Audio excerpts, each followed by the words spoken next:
O que é psicologia do parto? O que é parto humanizado? O que pode influenciar na qualidade do parto?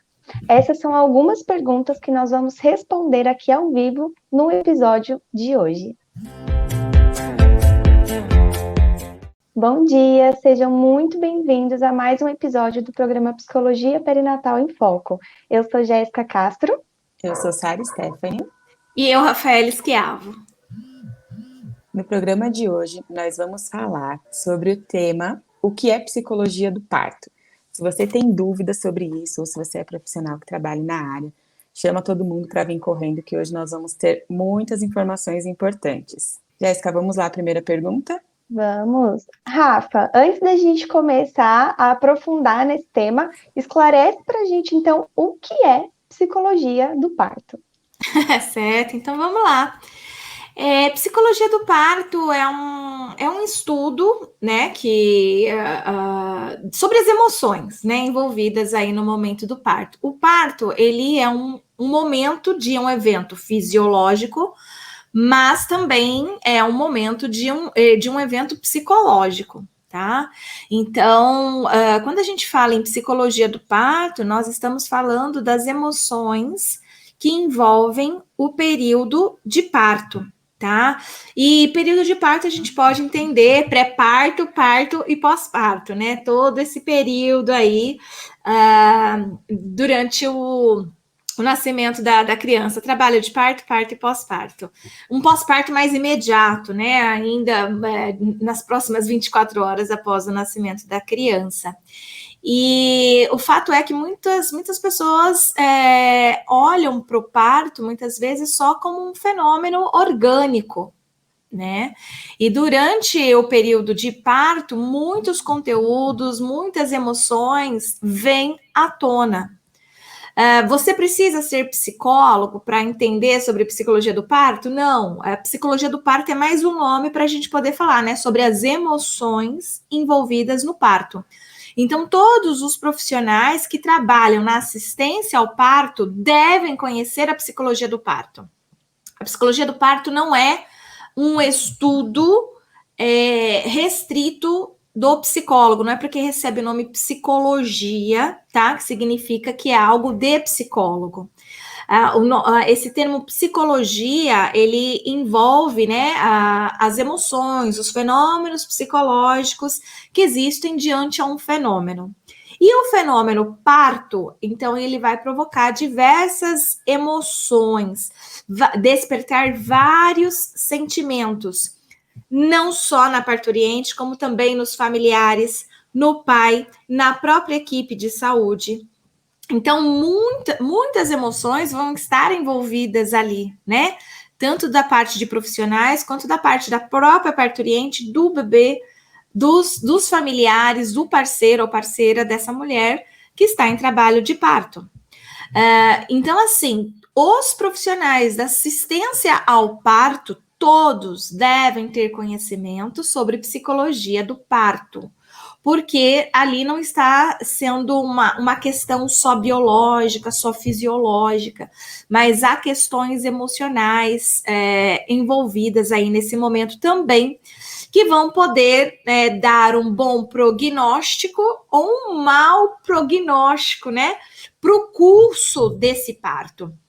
Então, vamos supor que possam existir aí algumas questões de transtornos mentais, né, envolvidos aí no momento de parto. Essas questões, né, de um transtorno mental envolvido aí, vai dar um caminho para um bom ou mau prognóstico. Quando você tem maior controle das emoções, sabem que elas existem, por que elas estão ali, você consegue trabalhar em cima com isso, a gente tende, né, a ter um bom prognóstico, tá? Mas se as questões ali envolvidas não foram trabalhadas, não teve um trabalho multidisciplinar ou interdisciplinar, né, como queiram chamar, como queiram, né, fazer essas reuniões, se não teve, né, esse contexto de preparação, com certeza a gente vai ter mau prognóstico, né, na hora do parto. Só por conta do biológico? Não, por conta do emocional. Como eu já venho dizendo para vocês em outras lives, a emoção, né, ela faz parte também, né, da nossa saúde orgânica. Então, nós temos, para falar em saúde, nós temos que pensar em saúde orgânica, mas também em saúde emocional, também em saúde mental, né? Então, isso vai ter uma ligação importante que vai culminar depois no corpo, manifestando sintomas, dificuldades ou facilidades para as coisas, né, para os fenômenos aí que vão acontecer na vida. No caso, aqui a gente está falando do fenômeno parto, tá? Então, as emoções envolvidas, elas podem influenciar positivamente ou negativamente no processo de parturição. Certo. Ô, Rafa, e o que é parto humanizado? Legal essa pergunta. Muitas pessoas têm fantasias a respeito do parto humanizado. Algumas pessoas acreditam que parto humanizado é um parto com doula, ou que parto humanizado é um parto em casa, ou que parto humanizado é um parto na banheira. O fato é que parto humanizado não é sinônimo de parto em casa, parto com doula, parto na banheira, né, ou qualquer coisa assim semelhante. Mas esses contextos, eles fazem parte, sim, de um parto humanizado, porque o que é o parto humanizado? Vamos entender primeiro, para depois a gente entender por que as pessoas confundem isso. O parto humanizado é aquele que respeita os protagonistas da cena, né? Que é a parturiente e o bebê. Então, um parto humanizado não vai ser aquele parto que vai ser de melhor conveniência para os profissionais da assistência ao parto. Quarta-feira é feriado, não quero trabalhar na quarta-feira porque é feriado, então é mais conveniente para mim aqui forçar um parto, né, que ele aconteça na terça-feira, ou propor uma cesárea, né, para que o bebê já nasça antes disso, né, e que eu possa ter mais tempo ali na minha quarta-feira, no meu feriado, por exemplo, tá? Então, assim, o que tem acontecido? O protagonista da cena tem sido, com frequência, o obstetra e não mais a parturiente, tá? A mulher em trabalho de parto, ela deve ser a protagonista da cena, assim como ela foi durante, né, milênios. Então, assim, as pessoas ficavam em torno da parturiente para ajudá-la, para auxiliá-la no que fosse preciso. Então, era gente esterilizando tesoura, era gente com toalha quente para estar ali, era pessoas oferecendo água, secando o suor da mulher, né, vendo o que ela precisa e tudo mais, para aquele momento poder acontecer, para o nascimento poder acontecer. Acontece que a partir do século XVII, mais ou menos, quando o homem entra na cena de parir, porque até então era uma cena só de mulheres, não se tinha o homem na cena de parir. E aí, então, o homem passa a entrar nessa cena e as intervenções começam a acontecer. Eu quero que vocês pensem bem assim no que eu vou falar, no sentido, né, de que o parto, por ser um evento fisiológico e por ser o responsável pela manutenção da espécie humana, ele aconteceu desde, né, de antes do homem se tornar Homo sapiens, né? Quando a gente ainda era uma espécie aí de macacos mesmo, né? Que estava aprendendo ainda a desenvolver a inteligência para criar instrumentos, para se comunicar, né? Então, assim, a gente já nascia, né? O parto já era fisiológico. Mesmo esses homens, né, humanoides aí, não iam para o hospital, não existia hospital, não existia nem a fala, não existia nem a faca, não existia nem o fogo. Tá? Então a gente foi evoluindo. É claro que depois que a gente foi conhecer o fogo, que a gente passou lá pela época da pedra polida e a gente começa a desenvolver instrumentos, então, de caça para nossa sobrevivência. Depois a gente começa a tentar se comunicar por desenhos. Aí depois a gente começa a desenvolver uma fala e a gente começa a viver em sociedade, né?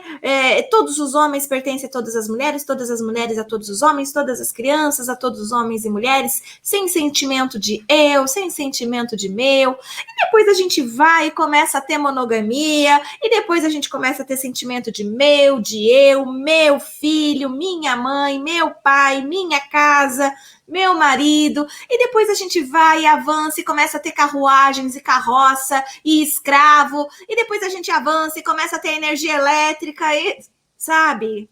Todo esse tempo, as pessoas nasceram de parto normal. Não era no hospital. Sabe, em toda essa construção do ser humano, toda essa evolução do ser humano, o homem, ele não nascia no hospital. Tanto é que, culturalmente, até hoje, o homem não nasce no hospital. Aonde o homem nasce no hospital? No Brasil e alguns outros países, tá? Ainda hoje, em muitos países do planeta, o parto ainda é em casa, tá? Você vai para o hospital quando você precisa de um hospital. O que é um hospital? O hospital é um espaço de pessoas doentes com profissionais que sabem lidar com pessoas doentes. É isso que é hospital. O nascimento não é doença, né? Então, assim, a tecnologia ela foi avançando, descobriu cesárea para salvar vidas, né? A medicina passou a entrar a partir do século XVII na cena do parir, começou a observar por onde o bebê nasce, como que o bebê faz para sair, né? Mas eu quero que vocês entendam também, né? Depois a gente ter dado essa volta, né, na história, que a medicina também ela surge, né? Uma das primeiras áreas de especialização é a psiquiatria, também a ginecologia obstétrica, né? São sempre são as primeiras especializações, né? A gente tinha muitos médicos que sabiam fazer de um tudo, né? E depois as especializações foram surgindo. Mas o fato é que médicos, eles são profissionais, na sua essência, para cuidar de pessoas doentes. Se eles são profissionais para cuidar de pessoas doentes, eles também são treinados a fazer o que a gente chama de intervenções. Eles são intervencionistas e eles precisam ser. Quando a gente marca uma consulta e o médico, ele não faz nada, nem olha na nossa cara, né? Não pede para ver a garganta, ouvido, escutar batimento, sei lá, né? Faz alguma coisa, rela, né? Usa algum objeto ali, né? Se a gente sai ali só com ele olhando na nossa cara, a gente fica revoltado. A maioria das pessoas fala, aquele médico não é bom. Nossa, de jeito nenhum, ele nem fez a ausculta, ele nem me pesou, né? Ele nem fez perguntas e tal, não fez nenhum tipo de intervenção comigo, né? E já foi me dando remédio, já foi receitando o que ele queria, né? Já foi falando que era isso ou aquilo. Então, nós ficamos incomodados quando vamos ao médico e ele não faz uma intervenção. E, por outro lado, eles também ficam incomodados de não fazer intervenção, já que eles passaram anos da sua graduação, depois outros anos de residência, né, para se especializar numa área, sendo intervencionista. Ou seja, quando esse profissional ele vai para assistência ao parto, ele não consegue se dissociar de todos aqueles anos de aprendizagem intervencionista. Portanto, quando o homem entra na cena de parir, na figura do médico, o parto que era normal, ele passa a receber, então, intervenções. Então, o parto ele acontecia de forma normal, fisiológica, era algo só de mulheres. E esse normal, entendam, tá? Normal para aquela cultura também. Então, tem cultura que a mulher estava sem roupa, tem cultura que a mulher tinha que estar de camisola. Um normal para aquela cultura também. Mas era um parto com menos intervenções. A mulher ela podia escolher a posição que ela queria ficar. O parto levava quantas horas fossem necessário. A mulher era alimentada, tá? Então, era um respeito maior pela fisiologia do nascimento. A mulher era a protagonista da cena, as pessoas estavam ali ao seu entorno para auxiliá-la, ajudá-la no que fosse preciso. A medicina, ela é vista como Deus, né? Quem resolve todos os problemas de alguém é o médico, né? Então, o médico é o suprassumo do suprassumo, do conhecimento. Então, se o médico me mandou deitar, a melhor posição é deitada. Por mais que eu sinta que é melhor para mim ficar sentada, se o grande médico Deus falou que deitado é melhor, então é porque é verdade, eu estou errada. Eu estou imaginando que ficar sentada é melhor para mim. É deitada que é a melhor posição, mas está incômodo. Não, mas a culpada sou eu. É eu que estou pensando errado, né? Porque o médico sabe o que faz. E aí começou essa história da mulher ela sair da posição vertical para parir para ir para a posição horizontal, né? Então, se paria sentada, de cócoras, né? Na posição vertical. E agora a gente para deitada, na horizontal, tá? Por que a gente pare hoje na horizontal? Porque foi uma das primeiras intervenções de um médico, tá? Um obstetra chamado François Morisset. Então, na década, no século 17, tá? Então, ele percebe que a mulher ficando deitada, ele consegue pegar uma cadeirinha, sentar e ter maior visibilidade do que está acontecendo no nascimento do bebê, sem levar em consideração, então, se aquilo era bom ou não para ela. E é algo que a gente faz até hoje. Então, assim, outras intervenções foram surgindo. E se a gente fizer uma episiotomia aqui, né? Será que sai mais fácil a cabeça do bebê? Diminui as lacerações, né? Vamos fazer uma episiotomia para ver. E se a gente começar a subir em cima da barriga dela e pressionar para ver se empurra o bebê, será que nasce mais rápido? Né? Será que, né? E aí começa a manobra de Crister, né? Então as pessoas começam a subir em cima da barriga da mulher para empurrar o bebê. As mulheres, elas podem não conseguir um parto normal, então elas precisam estar de jejum, porque aí elas podem ir direto para a cesárea, já que a maioria das mulheres, né, não conseguem mais parir, elas não têm mais essa capacidade, né, de parir, elas começaram a ficar fracas, né, elas não suportam dores, então vamos impedi-las de comer, vamos começar a praticar o jejum.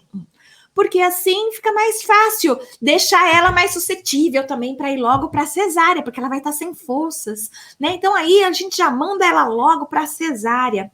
E se a gente agora começar a colocar um sorinho chamado ocitocina, começar a fabricar a ocitocina sintética, porque a ocitocina sintética ela é muito boa, ela ajuda na contração para a expulsão logo desses bebês.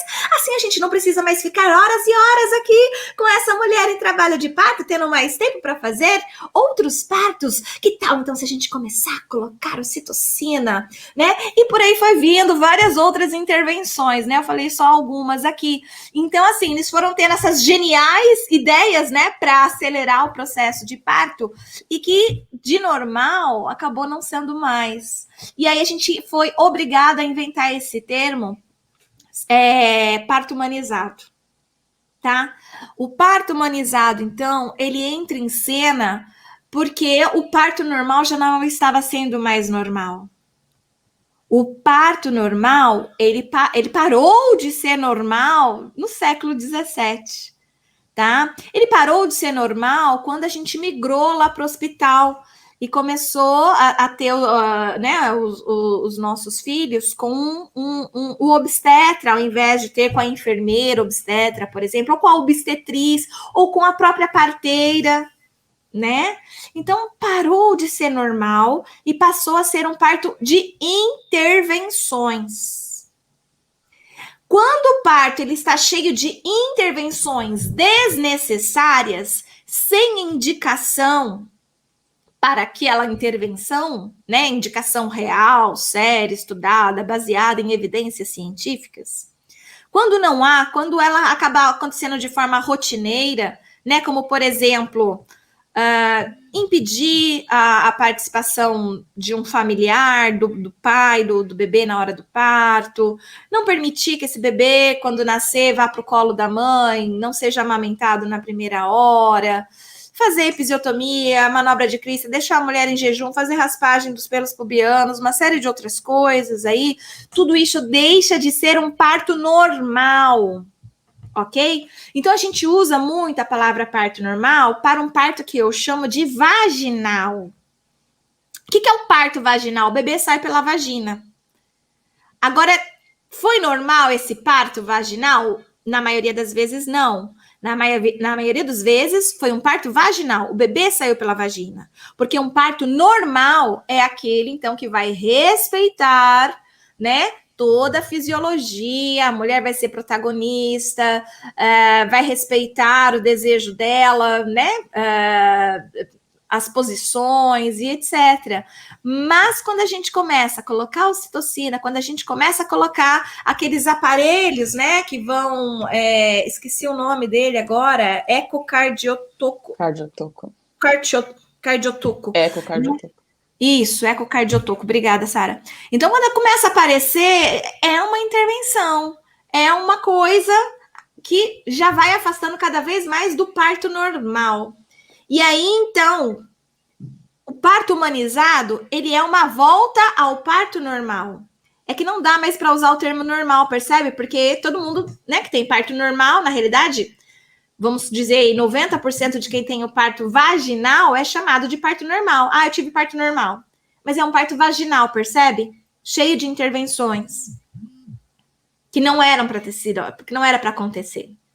Então, foi necessário criar esse termo parto humanizado para que a gente possa mostrar para as pessoas, gente, a humanidade nasceu a vida inteira de parto normal, mas o parto normal ele foi desvirtuado, foi corrompido e se tornou hoje um potencializador do medo, do pânico, né? As mulheres elas têm medo, a ansiedade e estresse delas se elevam no terceiro trimestre por conta da aproximação do parto, da incerteza do que vai acontecer ali com ela no parto. Tá? Então, é muito sério, é uma questão emocional, percebam que pode até haver nascimento prematuro por conta do grau do estresse que algumas mulheres ficam com o medo do parto, por exemplo, tá? Então, assim, quando a gente fala em psicologia do parto, nós estamos falando, então, dessas emoções. E quando a gente fala parto humanizado, não é um novo parto, um novo modelo de parto, tá? É só porque não dá mais para usar o termo parto normal, porque o parto normal já foi corrompido, né? Então, o parto humanizado é simplesmente aquele que respeita a parturiente e o bebê. As necessidades, vontades, desejos, necessidades deles. Sempre com muita ética e com muita segurança no que está fazendo o profissional. Então, o profissional é aquele que vai permitir todos os desejos e vontades, desde que seja possível. Quando não possível, infelizmente, ele vai ter que dizer, a gente tentou, fez, mas, né, não será possível continuar assim, agora vai ser necessário intervenção X ou Y ou alguma coisa nesse sentido. Mas quem faz isso? Somente aquele profissional humanizado. Aquele profissional que realmente estudou. E quando eu digo estudou, não é estudar na graduação lá, matéria, disciplina, parto, não, né? Ou fazer a residência, porque a maioria deles fizeram isso, estudaram e fazem muita besteira. Provocam muito adoecimento mental, né? Então eu digo assim, aqueles que estão lendo os artigos científicos que estão sendo publicados diariamente a respeito de parto e nascimento, aqueles que estão lendo nas melhores revistas, né, publicadas no Brasil e no mundo.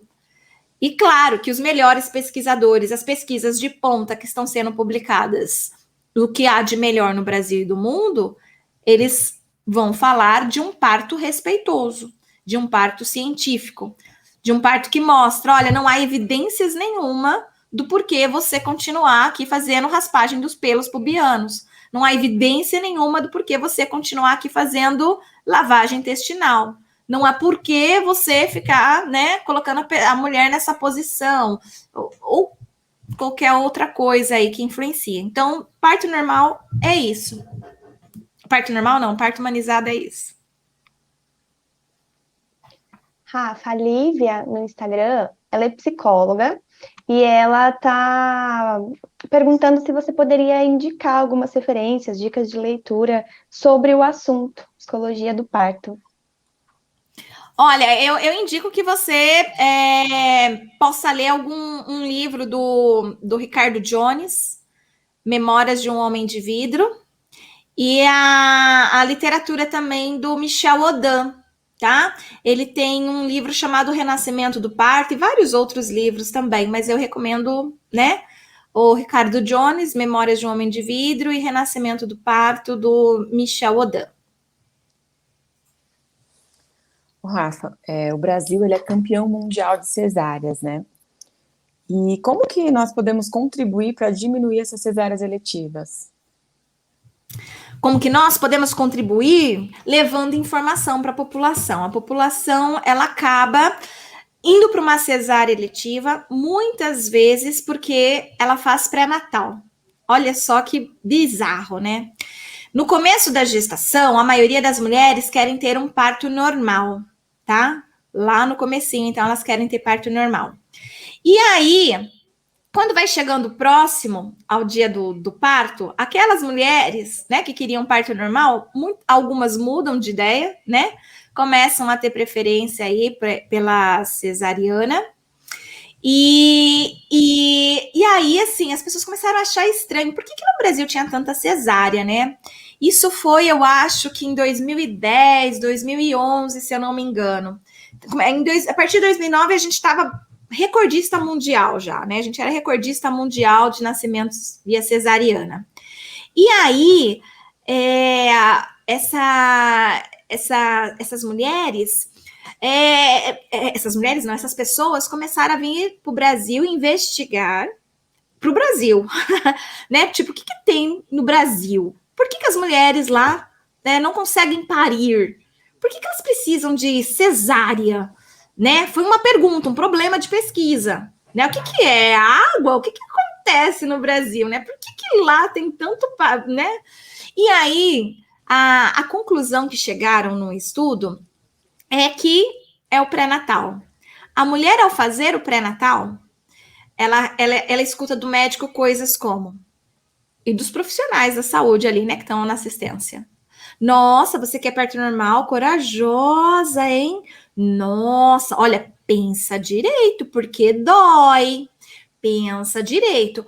Olha, veja bem, né? Se tudo correr bem, você vai ter um parto normal, né? Então, assim, esses tipos de falas, né, vão diminuindo o empoderamento da gestante, né, para continuar bancando, né, o seu desejo de que quer. Então, quando ela escuta dos próprios profissionais de saúde sobre isso, elas começam, então, a ficar com medo.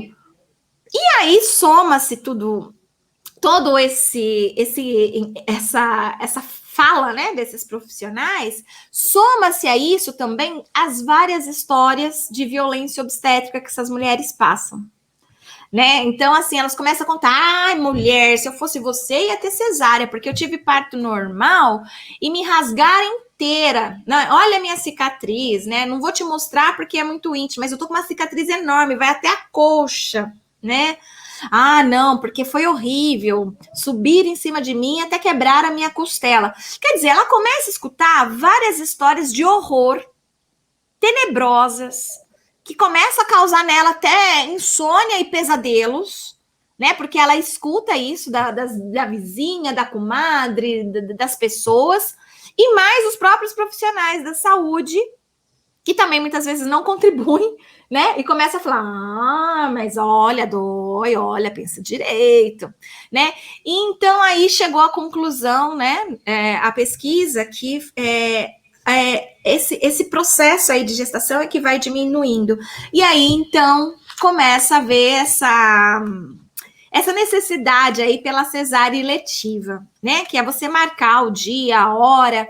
Ah, eu gosto das coisas organizadas, eu quero que o bebê nasça um dia antes do aniversário do meu pai, porque senão, né, eu quero dar de presente pro meu pai esse bebê, né? Alguma coisa, não, se nascer de leão, vai ser assim, assim, assado. Eu prefiro que nasça com signo X. Então, é melhor que faça, né, a cesárea no dia X, porque aí nasce no signo Y, né? Coisas assim, sabe? Então, assim, o que a gente precisa? Levar informação. Então, essa live aqui agora, por exemplo, é uma forma de informação. Então, nós precisamos, enquanto profissionais da saúde, nos empoderarmos cada vez mais de conhecimento científico de ponta, de qualidade, e não de YouTube, fake news, e eu sempre fiz assim, né? Então, assim, e começar a agir mais de forma científica, ler os artigos científicos, né? Serem mais responsáveis e éticos, né, na sua atuação. Não ficar aí, né, acreditando em coisas que já foi comprovado por diversas vezes em diversos artigos científicos que não são eficazes, que não são bacana. Então, assim, tá na hora, né, de nós, profissionais da saúde, nos apropriarmos dessas informações, desses conhecimentos e começar cada vez mais levar informação para a população geral, por meio de lives, palestras, posts, né? Tudo que a tecnologia hoje tem permitido para que a mensagem possa chegar para cada vez um número maior de pessoas, né? Podemos também fazer um trabalho com os próprios familiares, porque às vezes a equipe está tentando fazer um trabalho humanizado, mas os familiares não estão deixando.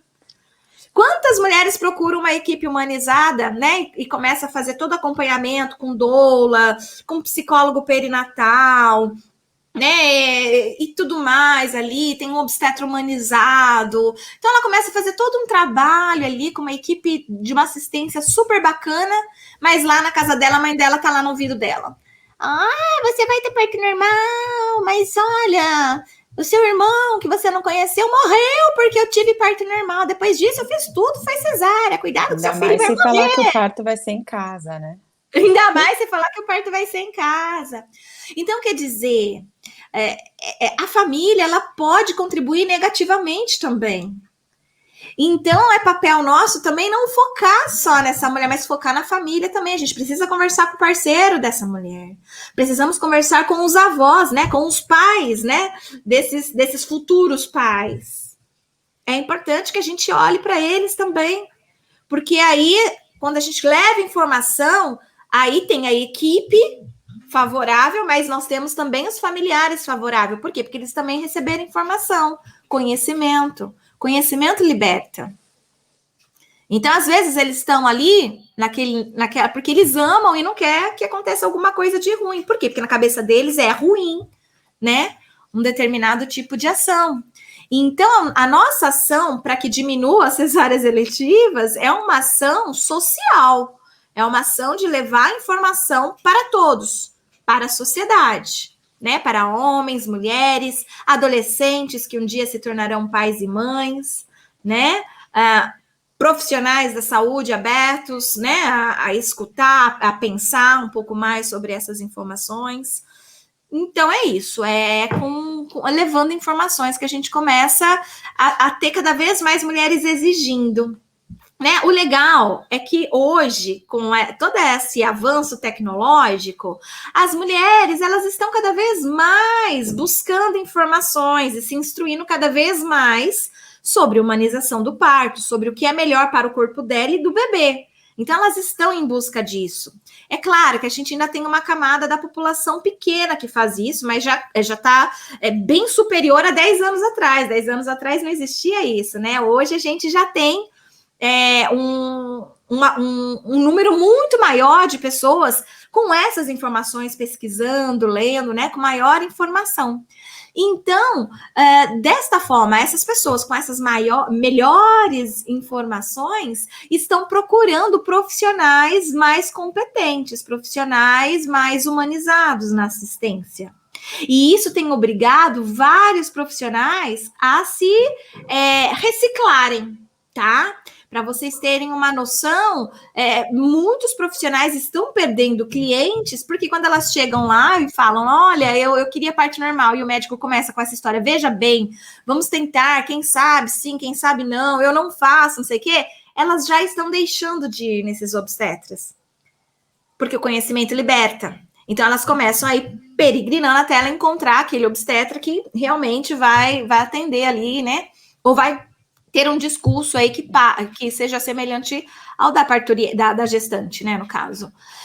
Então, muitos obstetras já estão no movimento, né, de conhecer melhor, de entender melhor, de participar de eventos, né, de humanização do parto e tudo mais, justamente porque o mercado está mais exigente. O mercado de gestantes está cada vez mais instruída, com conhecimento, graças, né, a esses movimentos que já existem de pessoas levando informações, né, informações adequadas, legais, pela internet. Então, que a gente possa aumentar o número de profissionais que levem informação de qualidade científica para a população, que assim, cada vez mais a população terá conhecimento e poderá exigir cada vez mais também aí, né, do profissional. Rafa, de modo geral, o que pode influenciar, então, na qualidade do parto? O que pode influenciar na qualidade do parto? Isso. Explica melhor essa pergunta. Quais são os fatores que podem tanto contribuir para um parto, né, convivência de emoções mais positivas, ou o contrário também? Quais são os fatores que podem influenciar? Na verdade, você já comentou muitos deles, né? Mas para a gente sintetizar e especificar isso, quais são os fatores que influenciam nesse quesito? Olha, vão ser vários, fator psicológico, fator social, fator biológico, né? Então, assim, são muitos os fatores. Eu procurei, né, uma equipe, eu tenho a possibilidade, porque vejamos, algumas pessoas têm condições de estudar, procurar e exigir, né? E procurar o médico, obstetra, os profissionais que eles querem para ter um parto, né, que ela deseja e tudo mais. Mas existe uma outra parte da população que vai ter que utilizar do serviço público e é só aqueles profissionais que ela vai poder contar, né? Ela não vai ter uma possibilidade, um recurso financeiro, né, para poder exigir diferente. Tá? Então, assim, quando a gente fala isso, uma experiência melhor, acaba sendo elitizado, uma experiência melhor para quem consegue pagar, tá? Então, assim, não é uma coisa de revista, né? Que dica você dá aí para pessoas terem experiência melhor com o parto? Porque tem muitas pessoas que não vão poder ter escolhas, opção. Ela mora numa cidade, naquela cidade só tem 2 obstetras, ela vai ter que ter o bebê naquela maternidade daquela cidade, e nenhum dos 2 obstetras são humanizados, né? Então, não adianta, né? Então, assim, existe para quem tem dinheiro, quem tem condições de pagar, que consegue exigir, né, um obstetra, uma equipe diferente. Então, aí pode ter uma melhor experiência com o parto, quando você, então, tem recurso financeiro aí, tá? E aí você vai procurar, então, um obstetra que seja humanizado, ou seja, você vai ter referências, né? Você vai descobrir os partos dele, se ele faz a maioria, ele faz cesárea ou ele faz parto normal, né? Os partos dele tem ocitocina ou não tem? É forçado ou não é, né? Então, você vai começar a pegar as informações aí a respeito, por exemplo, desse profissional. Você vai precisar ter informações também, né, do que é certo, que é errado, para que você possa saber, né, conversar com esses profissionais, né, se eles estão fazendo do jeito certo, do jeito errado. Tem pessoas que acontecem umas coisas bem bizarras, por exemplo, doula é uma profissional importantíssima no momento do parto, mas existem pessoas e pessoas em todas as profissões. Existem algumas doulas que se atrevem a ser parteiras, sem ter conhecimento, sem ter curso, sem nada, né? Então a gente tem que tomar cuidado, não é porque é uma doula que você vai confiar também. Pega a referência dessa doula, aonde ela foi formada, né? Quantas pessoas que passaram por ela, né? E quais são as experiências que tiveram, sabe? Então, assim, a gente precisa de buscar informação de qualidade, saber procedência dos profissionais, do local, para que a gente possa ter uma melhor experiência de parto. Era isso que você. Ou alguma outra coisa que eu não entendi ainda e não respondi? É isso mesmo, Rafa. Perfeito, gratidão. Ô, Rafa, e qual é a importância do parto normal para a saúde materno-infantil? O parto normal, como ele historicamente, né, evolutivamente, ele sempre aconteceu e ele deixou de acontecer nas últimas décadas, né? Quase um século para cá, e no Brasil. Então, assim, a gente começou a perder muitas coisas. O Brasil, por ele ser campeão mundial aí de cesáreas, a gente tem algumas associações aí. A gente também é um dos principais países com um baixo índice de aleitamento materno, exclusivo, até os 6 meses de vida. Nós também temos um número muito alto de crianças com vários problemas de saúde, né? Diabetes, asma, né? Rinite, intolerância à lactose, é uma série de coisas. Então, quando você pega países que têm incentivo ao parto normal e compara, né, com amamentação, com doenças, né, nos sujeitos, você vê que é bem menor, tá? E no Brasil é muito maior esse número. E está relacionado ao tipo de parto, sim, tá? Então, o parto normal, ele é melhor para a recuperação da mulher, é bom para o bebê, principalmente que ele vai cumprir as suas tarefas evolutivas, né? Do nascer, o nascimento é uma das primeiras tarefas evolutivas aí do sujeito. Vai evitar uma série de coisas. Mãe e bebê vai poder ficar juntos num alojamento conjunto, vai poder ter amamentação na primeira hora. O bebê ele vai passar pela vagina da mãe e vai receber todas as bactérias importantíssimas para colonizar o seu corpo e assim deixar ele mais saudável, tá? E os benefícios dessa mulher também não sentir dor, incômodo para segurar o bebê e dar banho, porque os pontos de uma cesárea, por exemplo, né, podem interferir aí nessa relação mãe-bebê, dessa mulher pegar o bebê para amamentar, para poder dar banho, etc., porque é uma cirurgia, né, uma cesárea. E um parto normal já facilita, não que a mulher vai sair ali pronta para tudo, né? Em muitas tribos indígenas, sim, a mulher levanta e tá pronta para tudo, tá? Ela não fica lá ela já levanta, vai fazer lá o que ela tem que fazer e cuidar do bebê. Então depende muito de psicológico também, de mulher para mulher. Tem mulher que relata que teve parto em casa, na banheira, e ela mesma levantou e foi fazer o cafezinho para as doulas que estavam ali, né? Auxiliando ela e tal. Então, assim, tem relatos e relatos, tem outras pessoas que não, que vão, né, ter um pouco mais de tempo aí para recuperação e tudo mais. Mas o fato é que a recuperação é muito mais rápida, diminui riscos de hemorragia, de infecção cruzada, tá?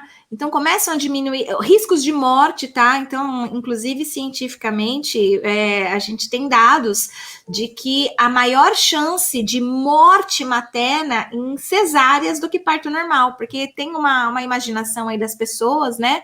De que parto normal tem mais morte do que cesárea. Não é. A cesárea é um risco maior, tá? De morte, de hemorragia, de uma série de coisas do que o parto normal. Antigamente, quando a gente não tinha várias tecnologias aí, né? Sim, a gente tinha um número de mortes, né? Até por isso que a cesárea foi inventada, para evitar essas mortes. Mas o problema é que, por exemplo, aqui no Brasil, a cesárea ela virou a regra, né? Não é mais a exceção, ela não é mais para salvar vidas. Ela é algo para comodidade dos profissionais da assistência ao parto do próprio hospital, que vai saber exatamente, olha, quantos partos terão naquele dia, quantos leitos serão ocupados naquele dia, né?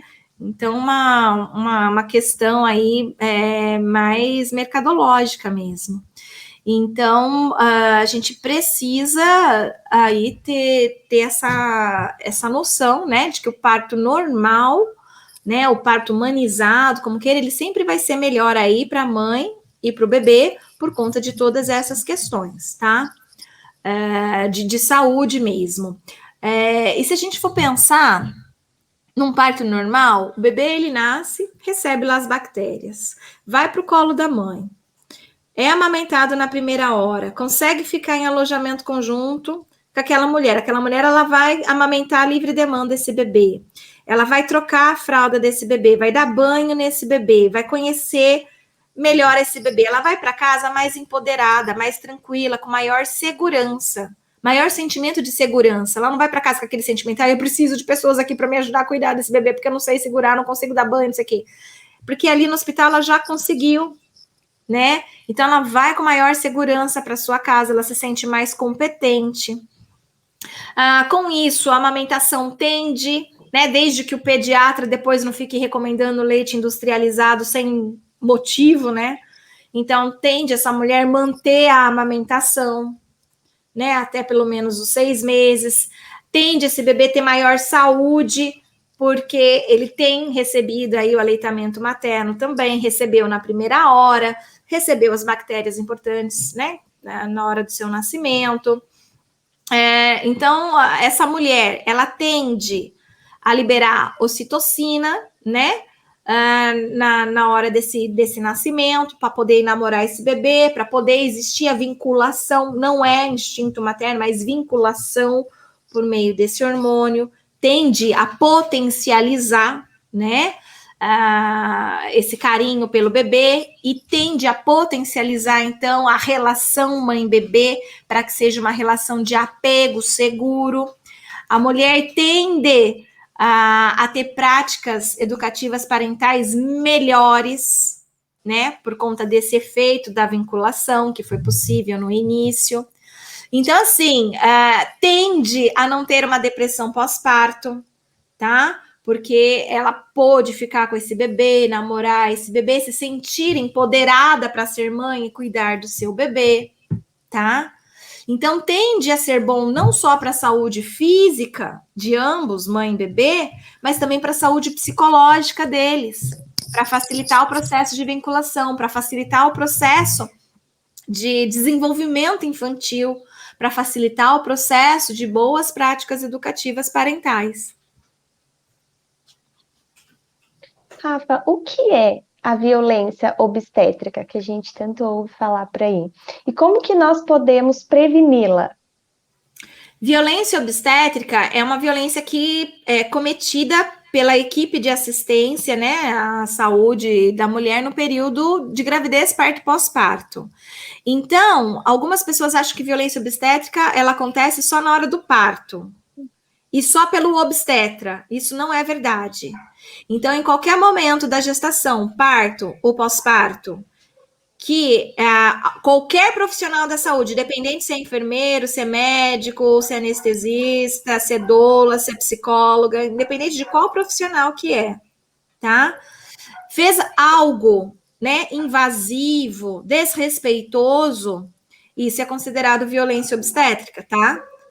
Então, violência obstétrica não acontece só no parto e não é cometida só pelo obstetra, mas por qualquer profissional da assistência e em qualquer momento aí, né? Gestação, parto e pós-parto. É o desrespeito, tá? Então, assim, a violência, ela pode ser de forma verbal, por exemplo, se você continuar gritando, seu bebê vai nascer surdo.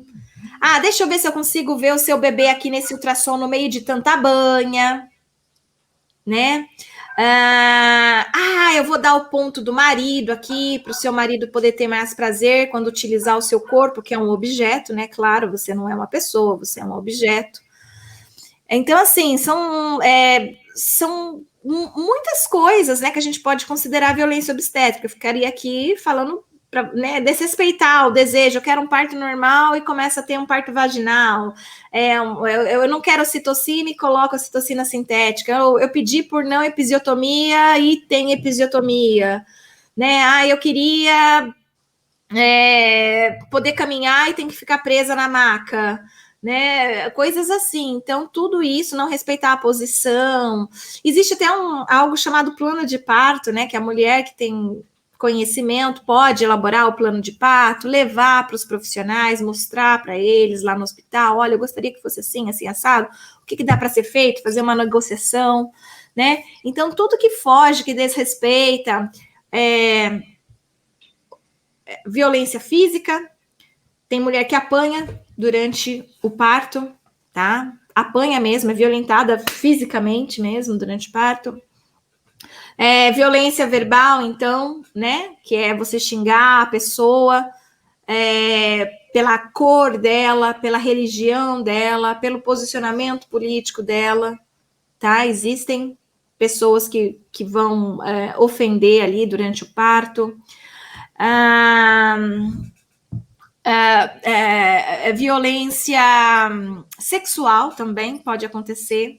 Tá? A gente tem relatos de mulheres grávidas que foram violentadas sexualmente por um profissional ou outro em momento de consulta, tá?